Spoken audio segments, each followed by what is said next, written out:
Salut, aujourd'hui j'avais envie de vous parler d'une question qui fâche, c'est l'endoctrinement des enfants. À partir du moment où on a envie d'instruire nos enfants dans la Bible, de leur parler de Dieu, etc., eh ben, on peut avoir cette crainte, si peut-être moi je l'avais en tout cas, de l'endoctrinement des enfants, à savoir, c'est-à-dire, mais est-ce que je suis pas en train de simplement leur mettre un mode de pensée dans la tête? Est-ce que je suis pas en train de les formater? Est-ce que je suis pas en train de les rendre sectaires? Et c'est une crainte qui, à mon avis, est juste et bonne. Je parle de la crainte, c'est bien de se poser cette question-là, parce qu'en fait, sinon on travaille contre Dieu. Si on a envie de formater nos enfants et qu'ils connaissent très très bien la Bible et que ce soit des petits chrétiens parfaits, il faut faire attention parce qu'on peut très bien leur mettre une religion et un poids sur eux. Et alors là, on travaille contre Dieu lui-même, puisque Dieu, il recherche des personnes qui vont avoir envie de le connaître d'une manière voilà, personnelle, de leur plein gré et pas parce qu'ils ont une chape parentale sur la tête qui leur dit ce qu'ils doivent faire. Et en tant que parent, je trouve ça très intéressant c'est un équilibre à avoir, de pouvoir faire attention à tout de même instruire nos enfants, parce qu'il ne faut pas se leurrer, si on ne les instruit pas, personne ne va les instruire et donc ils n'auront pas de connaissances sur Dieu ou sur la Bible. Et il faut aussi en même temps faire attention à ne pas travailler contre Dieu et à vraiment chercher leur volonté, chercher leur cœur à ses enfants.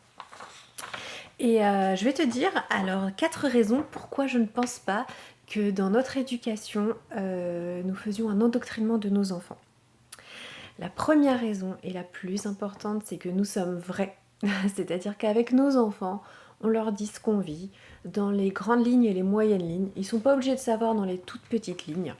Mais on est vrai, c'est-à-dire qu'on leur demande pardon quand on a fait n'importe quoi avec eux, quand on a manqué de calme, manqué de patience, qu'on s'est énervé, qu'on a crié peut-être. On leur demande pardon et on leur explique que ce n'est pas de leur faute par exemple, mais que c'est de ma faute, de notre faute à nous parents. Et donc je suis vraie avec eux, je leur cache pas, j'essaye pas de leur montrer une facette de moi qui est la meilleure, je leur dis simplement et je leur montre que moi aussi j'ai tout le temps des échecs et moi aussi j'ai besoin d'être pardonnée et d'avoir la grâce de Dieu. La deuxième raison pourquoi je pense pas que j'endoctrine mes enfants, c'est parce qu'en fait je n'ai pas peur des autres façons de penser. En effet, on pourrait se protéger d'autres modes de pensée, peut-être de religions qui existent, sachant que nous, on ne veut pas les instruire dans une religion, mais vraiment dans une relation avec Dieu.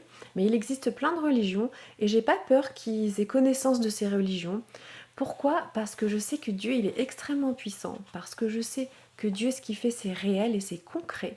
Et j'ai absolument aucune peur que nos enfants connaissent d'autres choses, en tout cas intellectuellement, puisque de manière pratique, je vois pas comment on peut connaître une religion en fait, mais de connaître des choses sur ce qui existe, je leur cache pas, on en parle, on essaye de voir aussi quelles sont les conséquences pour les personnes qui vivent dans ces religions ou qui vivent dans d'autres choses, dans d'autres modes de pensée, puisqu'il n'y a pas que les religions, il y a des tas de modes de pensée différents. Et le fait de ne pas avoir peur par moi-même, de ne pas vouloir les protéger de quelque chose d'autre, et de laisser Dieu aussi leur montrer au fur et à mesure ce qu'ils ont besoin de savoir sur ce qui existe, et voilà, je ne les coupe pas du coup du monde ou d'autres choses, et ils savent qu'il existe beaucoup d'autres choses, et j'ai confiance que ce que Dieu fait dans leur vie, ce sont des choses concrètes, et que du coup, ça va porter du fruit. La troisième chose, c'est que je sais que Dieu il est fidèle et qu'il cherche un cœur à cœur avec mes enfants.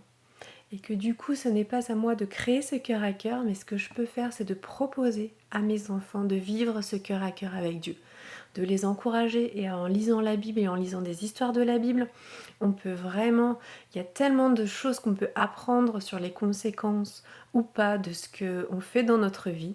Et des choses qu'on peut voir aussi de nos propres yeux dans ce qu'on fait ou ce qu'on ne fait pas chaque jour. Et j'ai vraiment confiance que Dieu il est fidèle et que ce n'est pas à moi de changer le cœur de mes enfants, c'est à Dieu de le faire.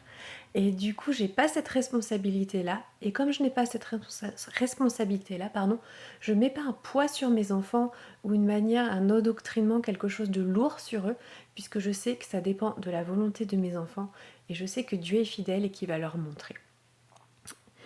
Et enfin, la dernière chose, c'est moi en tant que maman, eh ben, je sais que je peux m'en remettre à Dieu.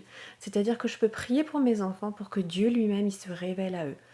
Puisque encore, comme d'habitude, c'est une relation. Donc on peut parler de quelqu'un, d'un super ami, on peut en parler, on peut raconter des histoires sur lui, etc. Mais à un moment donné, si notre enfant ne veut connaître cet ami par lui-même, alors c'est là que ça deviendra concret, c'est là que ça deviendra quelque chose qui va changer sa vie, qui va avoir un impact sur sa vie.